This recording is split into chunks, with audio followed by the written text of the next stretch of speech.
24 Crisis. 12 hours after Lahore was bombed, Lin Huaisheng was sitting in a room at the base watching the news on TV. Like the rest of the world, he was shocked that India would escalate the conflict in such a flamboyant manner in such a time. Not only did he set up an emergency cabinet, but he immediately voted bomb, almost without a formal declaration of war. Of course, on the other hand, Lin Huaisheng was also a little surprised. His teacher, Major General Su Jingzhi, did accurately predict that the war would expand within a few days. Lin Huaisheng thought that the intelligence system must have played a role. The main content of the news focused on the southern border city of Lahore. At the strong request of the Pakistani government, United Nations personnel postponed their trip to the conflict zone in Kashmir. They diverted to the border city of Lahore, which was indiscriminately bombed by Indian planes. Hall. It can be seen from the picture that the plane painted with the blue mark of the United Nations is landing at the airport, which shows that the runway of the airport is still functioning, but the navigation facilities have been destroyed. The urgent news on the TV is still going back and forth with the news of the past few hours, occasionally with some relatively new content. Lin Huaisheng checked the information and found that the only target worth hitting in the city is the airport. Several C-130JS from a Pakistani transport aircraft wing are stationed here.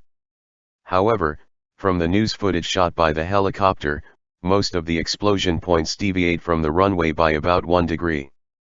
Kilometers, all fell into the interior of the residential area. The most striking thing is that a collapsed large mosque has become rubble.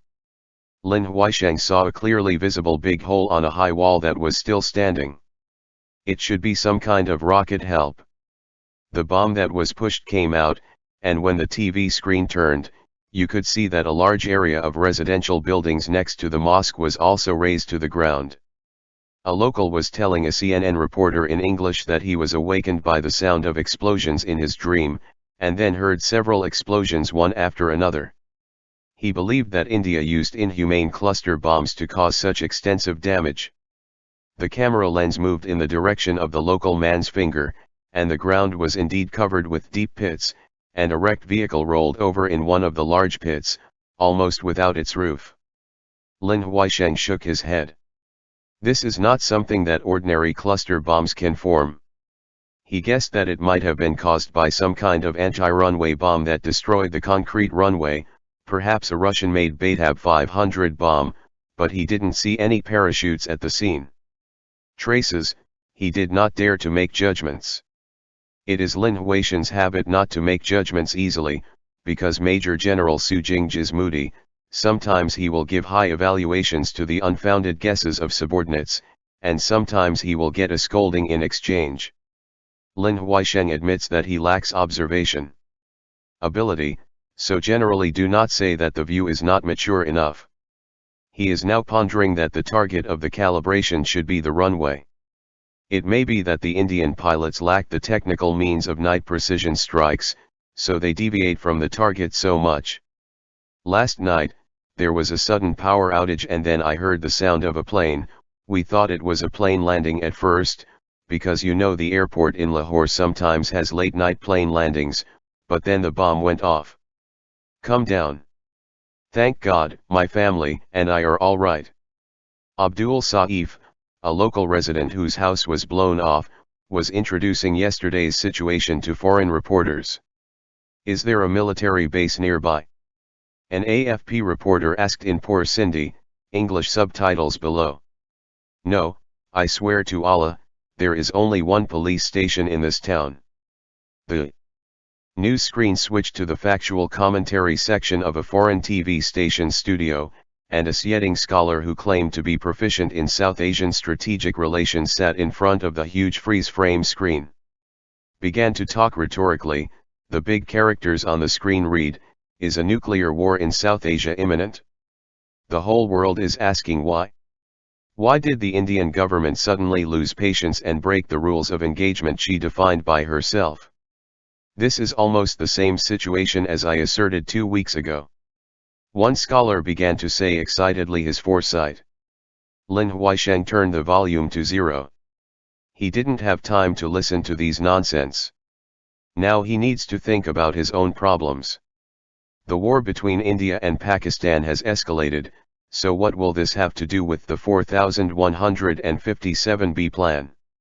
Now it seems that the preconditions are coming out one by one: the exchange of fire between India and Pakistan, the escalation of the war, and it seems that the escalation of the ground war will also appear soon. Obviously, India will definitely transfer a few main divisions from the southeast to the west to join the ground attack. However, there is one last question left, the question of how long Pakistan can hold on, if it can hold on until October. Lin Huaisheng shook his head. This is almost impossible. The last question was raised before. He believed that the Pakistani side would choose a conditional truce in July or even June, and perhaps lose some more territory, and even compare the officers of the ISI to India for trial according to India's request. In short, they couldn't insist too long, and India's will is absolutely nothing but a quick fix. In any case, this ancient plan will be a theme of tomorrow's meeting, so the preparations should not be sloppy. Lin Huaisheng knows India's deployment in southern Tibet and the deep Assam region, but he has not been to southern Tibet for a long time. Therefore, it is inevitable that there will be some new situations that have not been updated. If you make a mistake, you will be in trouble. Someone knocked on the door. Lin Huaisheng wore slippers to open the door. Sure enough, Major General Su Jingj was standing outside neatly. He always appeared on time when his subordinates were under the greatest pressure to add new pressure. "Teacher, you're here." Su Jingj poked his head in and glanced, and saw that a TV was broadcasting news in a foreign language. "Very good, I didn't miss such an important factual news. How dare you sleep in? I know the situation is going to change these days, so. Teacher, please take a seat. How do you know the situation is about to change? Talk about it." The Major General walked in and made his way to a table. "Teacher, let me pour tea first." "No." Su Jingj said. When he said the word no, he was not being polite. So Lin Huaisheng turned around and sat beside the teacher.